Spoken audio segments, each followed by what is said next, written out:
The guy barely ever opened his mouth, but the second the school bully cut the lunch line, he stepped in and shut it down.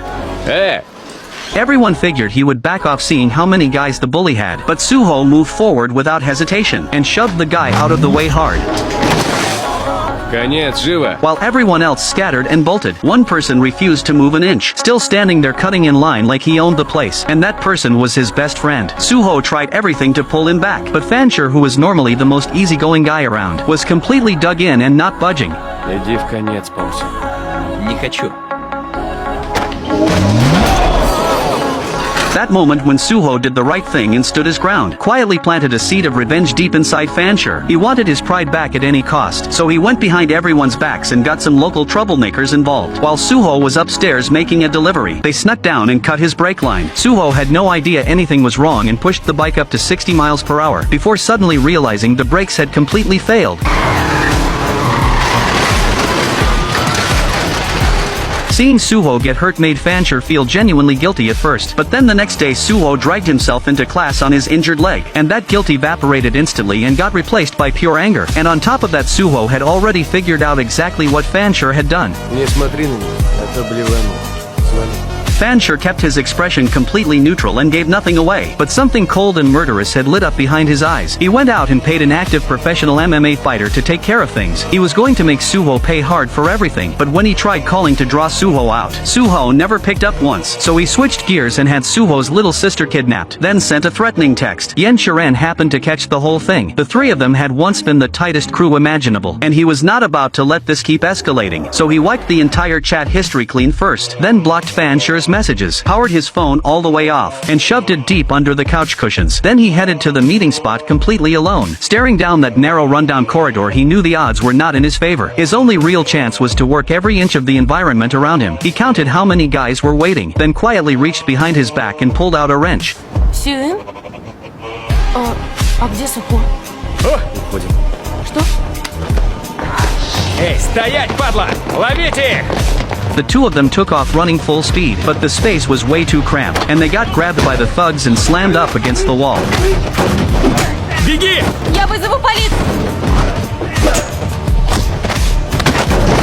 He got forced deeper into the alley, grabbed a piece of clothing off the ground and hurled it at them. Step in and hammer a punch. Slam a door as hard as he could to buy a few seconds. Rush forward and fly in low. Hit the ground rolling to absorb the impact.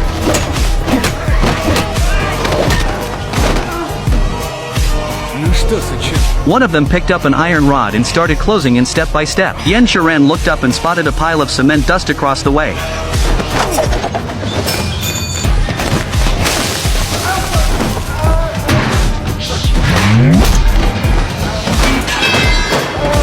Yen Shiran's chest was heaving. He snatched up a crowbar from the ground, and just like that, the whole dynamic of the fight completely flipped. Не надо. Стой! Убери лом! Ну ничего себе. He followed the sound and looked over. It was the MMA fighter Fancher had brought in.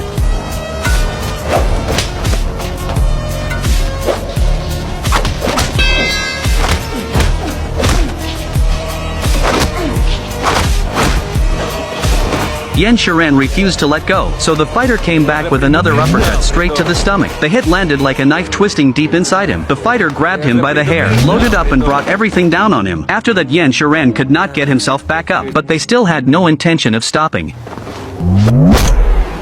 When Yen Shiran came to in the ambulance, his injuries were not even on his radar. He grabbed Xiaoying and made one thing crystal clear. She absolutely could not tell Suho what happened. Knowing him, he would go completely off the rails. Then he called Fancher and told him he wanted all of this to be done right now. He thought it was finally wrapped up, but the next day at school, Suho noticed Yen Shiran had not shown up. His eyes moved to Fancher's seat, also empty. Something in his gut told him this was not right. He went straight to Yen Shiran's place, rang the bell and got total silence. He was convinced Fancher had his hands all over this, and since Fancher had gone completely off the grid, the only move left was to corner his crew and force answers out of them.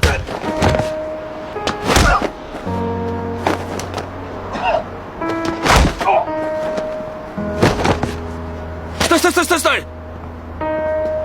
Помсок тебе звонил, но ты не ответил. Вот он девку привел, выманить хотел. Чё? Но вместо тебя Си-Ин пришел. Finding out everything his brother had done for him, hit Suho with a combination of gratitude and guilt he was not ready for. He hated himself for not catching on sooner, and he made absolutely sure the people who heard Yen Shiran did not walk away from it. Then Suho tracked down Yen Shiran after he got out of the hospital. Как делишки? Нормально. Чего пришел? Even though he already knew the full truth, he went along with Yen Shiren's story without missing a beat. He could not bring himself to shatter that kind lie. But when his eyes drifted to Yen Shiren's injured right hand, Yen Shiren instinctively pulled it back and hit it. That one tiny reflex hit Suho like a punch directly to the heart. He was going to make this right for his brother no matter what. So he tracked down the bully who had been behind the violence and squeezed him until Fanshir's location came out, just to collect a little interest up front. Suho snapped his wrist.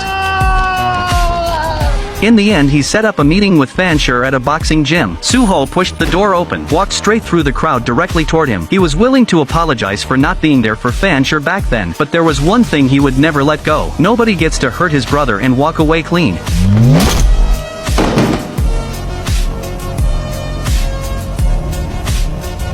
Ансуко.